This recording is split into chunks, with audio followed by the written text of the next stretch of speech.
Assalamualaikum warahmatullahi wabarakatuh. Hello everyone. Let's me introduce. We are from the group of 4. My name is Cintyah Nur Febry and my friend Rafidah Fitriana. Here we will present about participle phrase of intermediate English grammar courses taught by Miss Lily Istiqomah. Let's see our video. Material is about the first definition, second examples, the third past participle or a present participle, the fourth perfect participles, and the last good reasons. Material is about definition. A participle phrase is a group of words containing a participle, modifier, and pronoun or noun phrases that function as the direct object, indirect object, or complements of the action or state expressed in the participle. The pronoun or noun will act the recipient of the action in the phrase. You need a comma after a participle phrase if it comes at the beginning of a sentence and the following phrase is a complete sentence. If the participle phrase is in the middle or at the end of a sentence, you do not need a comma. Example 1. Peering over the top of his glasses, her tutor shook his head. The participle phrase describes her tutor. 2. Cracked from top to bottom, the mirror was now ruined. The participle phrase describes the mirror. 3. Look at the panther climbing the tree. The participle phrase describes the panther. Remember that the participle phrase functions as adjective.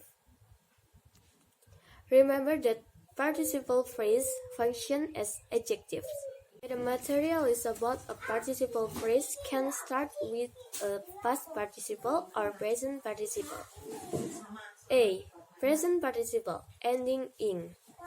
Here is an example of one as an adjective, the rising tide. B.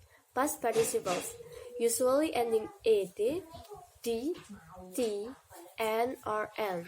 Here is an example of one as an adjective, the raisin cake. 4. Perfect participles, having plus past participle. For example, having seen, having taken, and having read. These are not a third type of participle. The perfect participle is just a commonly used structure that features a present participle having and a past participle. 5. For good reason to think about participle phrase.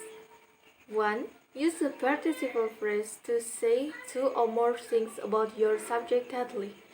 A rounded participle phrase can be used to create a sentence structure that lets you to say two or more things about a subject efficiently, communicating well upwards, downwards, and laterally.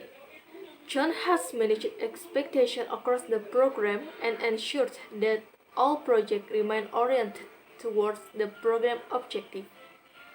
The participle phrase upfront structure has allowed three observations about John to be shoehorned into one sentence. 2. Punctuate your participle phrase correctly. Question 1. When a participle phrase is at the front of a sentence, offset it with a comma and put the noun being modified immediately after the comma. Removing his glasses, the professor shook his head with disappointment. Question 2. When a participle phrase follows the noun it's modifying, don't use a comma. Scandal is gossip made tedious by morality. Playwright Oscar Wilde. Question 3.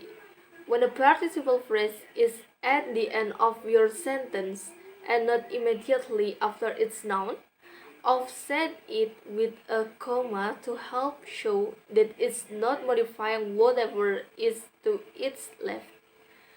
The boys loved their boxing gloves, wearing them even to bed.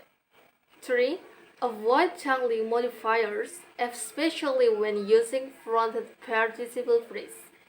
Totally modifiers are most commonly seen in sentences starting with participle phrase. A totally modifier is an error caused by failing to use the word that the modifier is meant to be modified. Having taken the anti-malarial tablets religiously, the malaria diagnosis came as a shock. The shed text is a participle phrase headed by a perfect participle.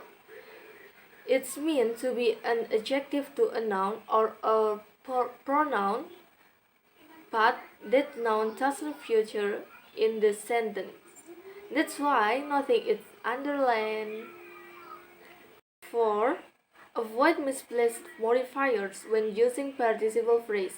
With a misplaced modifier, the noun being modified is too far away. To avoid a misplaced modifier, make sure it's obvious which noun or pronoun your participle phrase is modifying. The meerkats are actually aware of the eclipse, scurrying from burrow to burrow. This is not wrong technically. See reason 2, Headline 3 above. But it is clumsy and potentially ambiguous. If you know nothing about meerkats or eagles, note also that if the comma were missing, the sentence would definitely be wrong because it would mean the eagles that are scurrying from burrow to burrow. See reason 2, Headline 2 above. Okay, thank you for watching our material from group 4. We apologize if we make mistakes. Thank you very much. Wassalamualaikum warahmatullahi wabarakatuh.